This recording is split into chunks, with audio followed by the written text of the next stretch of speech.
Well, good morning again. So here we are, day 10, and I'm going to talk about Imago relationship therapy because years ago, Dr. Harville Hendricks and his wife, Dr. Helen Kelly Hunt, had this key insight uh, that a child, it forms an image. It's unconscious of the person who loves me, who takes care of me, who meets all my needs.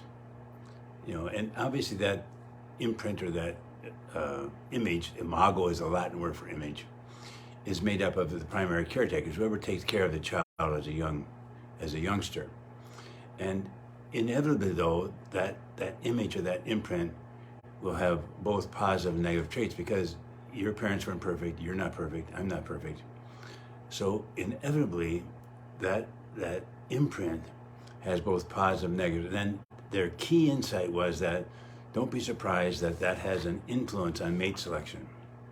When you're looking for somebody who loves me, who takes care of me, meets all my needs, that imprint or that image you already have in your head is pretty close to the surface. And I think the key, though, is simply to be aware. But you have to be aware. You have to be conscious. But think about it. If my wife did not get certain needs met growing up, in her case, it was her emotional needs. Her dad was an alcoholic when she was small.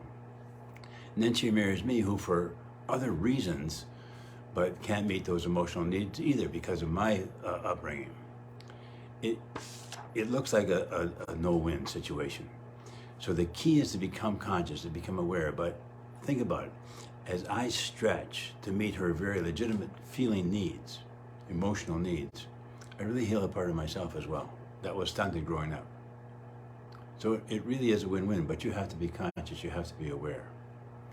Now, two questions I like to ask my clients are, one is, why are you with this person? Why am I with Crystal? Why is anybody with anybody? It's not a bad question.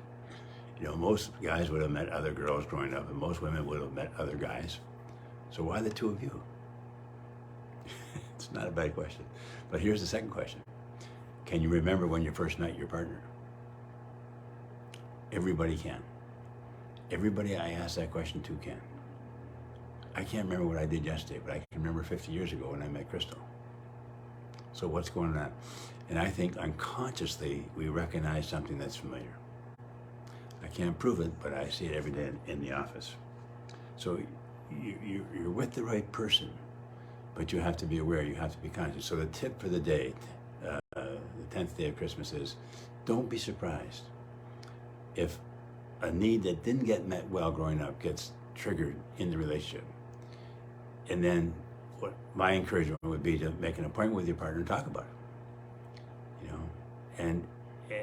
And as I said, like as I became more aware and as I started to stretch to meet my partner's very legitimate feeling needs, then I also healed the part of me that was stunted, like I said, growing up. So it really is a win-win, but you have to be conscious, you have to be aware. Okay, have a great day. See you tomorrow.